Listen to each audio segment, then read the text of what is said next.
Young people have a need and the right to receive information about their sexual and reproductive health development.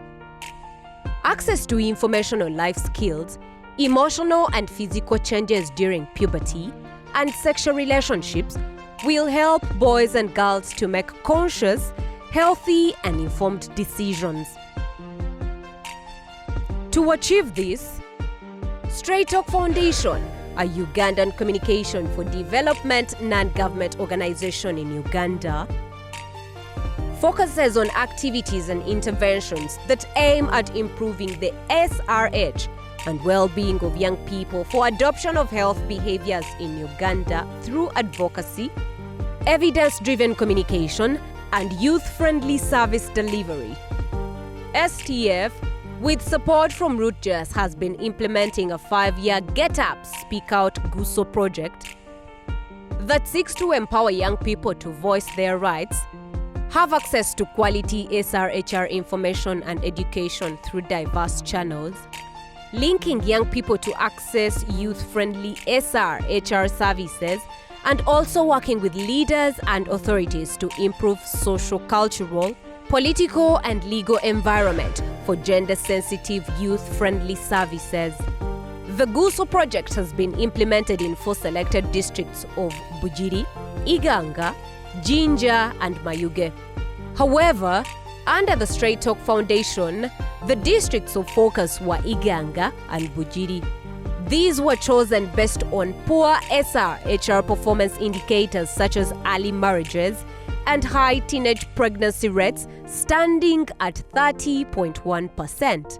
In an effort to curb the high prevalence rates of school dropouts due to TPs in schools, STF hinged on the successes of prior projects in eastern Uganda such as United for Healthy Tomorrow, Stroke Access for Services and Knowledge to implement the GUSO project using the whole school approach model.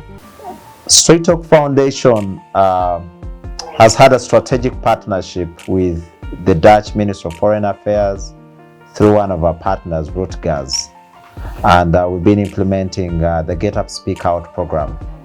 Generally, the Get Up Speak Out program is in 7 countries, and Uganda is one of those beneficiaries. So through the Sexual Reproductive Health and Rights Alliance, we've been implementing the Get Up Speak Out program. The program that started in 2016 and coming to an end in 2021, but all the implementation of the activities ending in by December of 2020.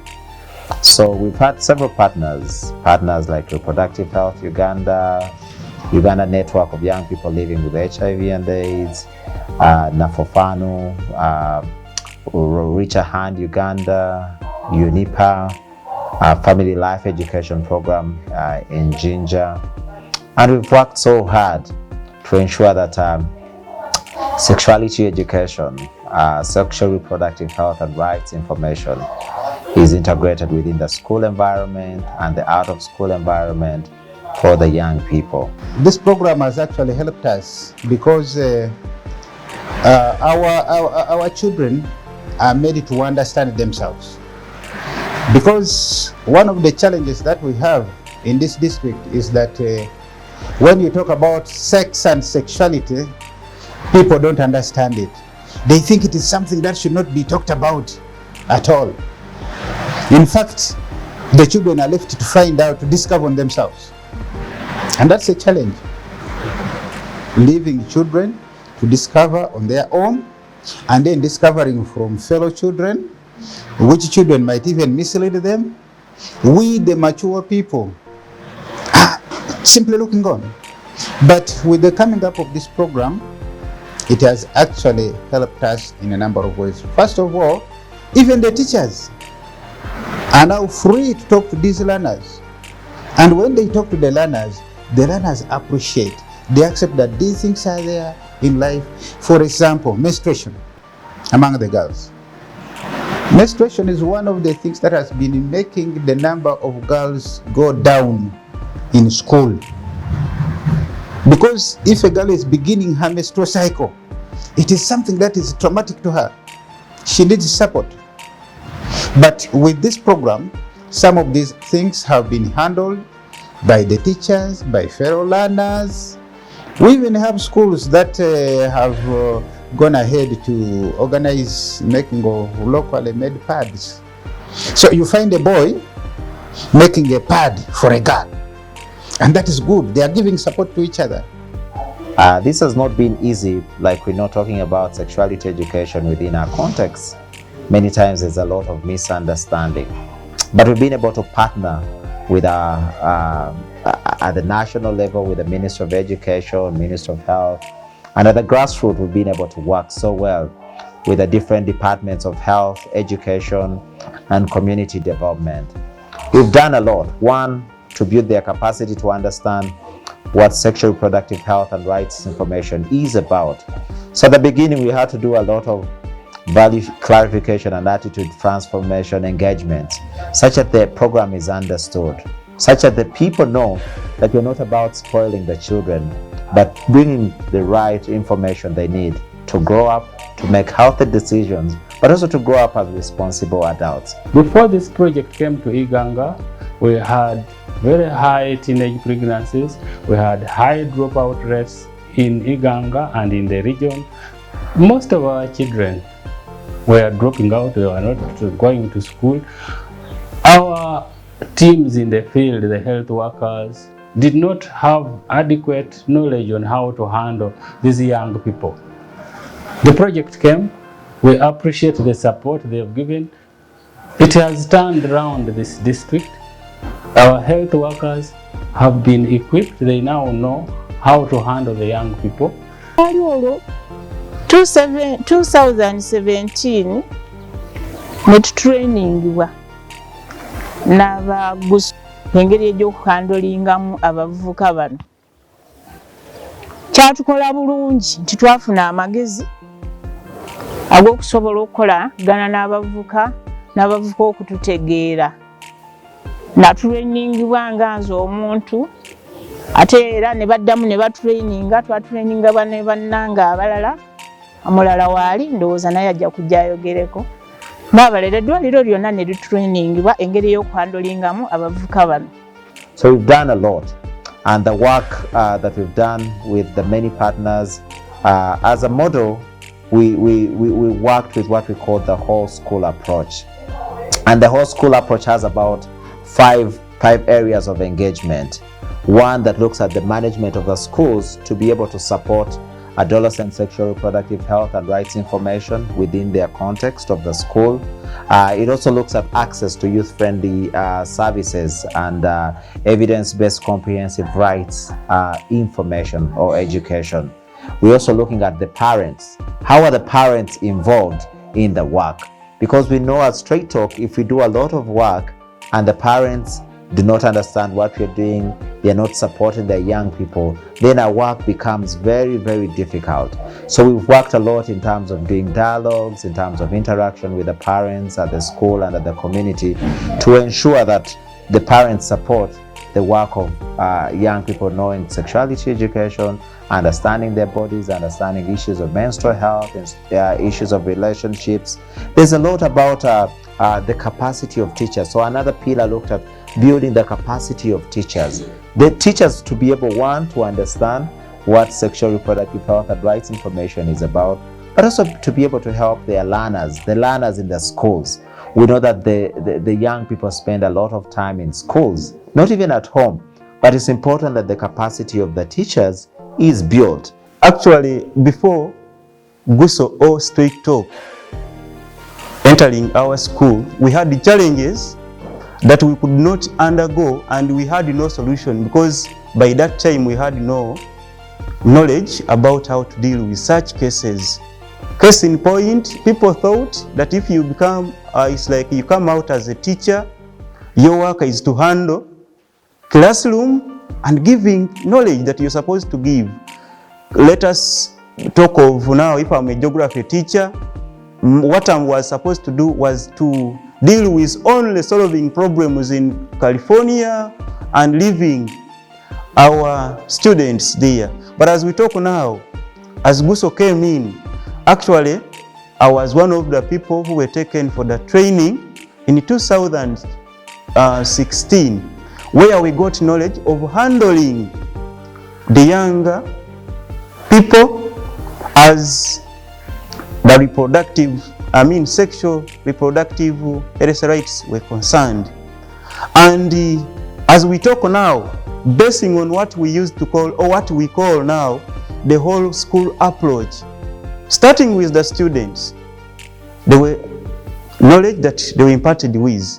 Come to teachers, they came to know how to handle now the younger people. Leave that said, what about the nanny staff, who sometimes at a point could encroach on our younger girls because they had nothing like any knowledge? They thought every young girl, every female that they could come across, they thought they had to do what? Encroach them in love and majorly relating sex.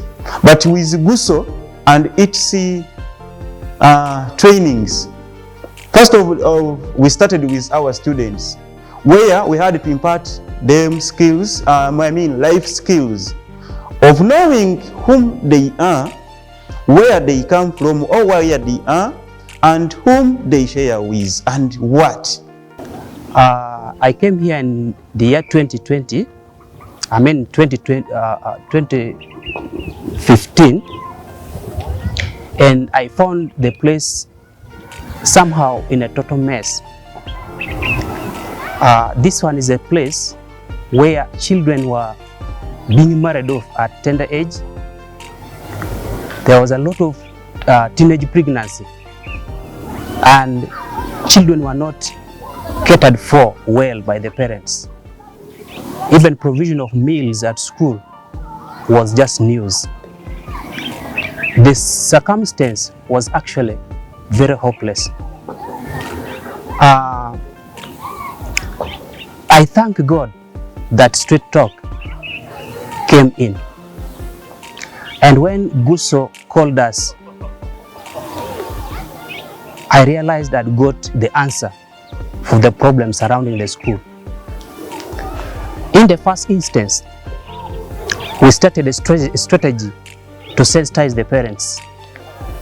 We did this through pupil-parent dialogue. This helped us so much to sensitize our parents, one, to know the value of education and the need to educate the girl child. It also helped us to sensitize them on the dangers of early marriage and early pregnancy. And we have even involved the boys. The boys have also come on board. They are no longer bullying their sister or the girls when they're in their periods. They can even help us in making pads.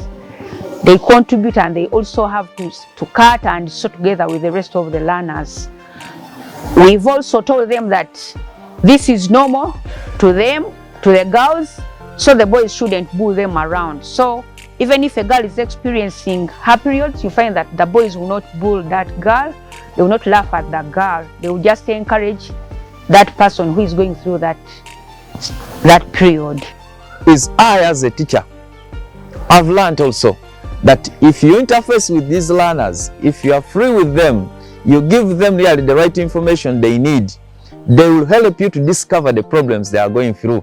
And when you discover these problems, now it empowers you to be more of a parent. Not only a teacher, but you become a parent. There are things, for example, I've also discovered from learners that at home, few of them have time with their parents. And when they're in this school environment, it is us now, the teachers, in this program, in this project, who discuss with them sexuality-related issues. But also the other pillar, the fifth pillar that we worked on within the whole school approach context of the GUSO program was having healthy and safe school environment. Now we know that in Uganda people have talked about youth corners or the safe school environment places. So we've worked a lot in establishing these in the schools. Can the young people have a place in their school where they can access counseling when the girl is experiencing issues of menstruation, that they can go and wash and have a pad and change and have even safe water? A lot of the areas where we worked, do not have access to water or even hand washing materials. So we worked a lot with the teachers to ensure that at least every school has one safe space where the girls can go to change, to learn about their bodies, and just to get information that will help them grow up healthy. When GUSO was not introduced, I never knew that to know your culture is also important. I thought that you just be there, knowing that I'm Kagoya Esther, I'm Musoga, but I can even not love my culture because I was not told about it. But when the GUSO came in, they told us the use of your culture. I was shy in that when I came in senior one, some other changes that happened on me, I was just afraid of them. But when I joined this GUSO club in 2017, I learned that you have to express what you have, share it with your fellows, then you'll have a better mind of not thinking just ill about yourself, but even thinking big about yourself. So I must say that this partnership with Rutgers, our partner in Netherlands, and the Dutch Ministry of Foreign Affairs has been very, very instrumental in creating good capacity within the schools, in empowering the parents to talk to their children, in helping even other partners within the country learn about issues of sexual reproductive health. The project has been implemented in 60 schools, 40 primary and 20 secondary, and 40 out of school youth groups, building capacity of 220 teachers, 360 peers, 60 junior journalists, and 100 youth-led monitors on comprehensive sexuality education. Overall, through these structures, a total of 649,210 young people were reached with SRHR information and education within the 5 years.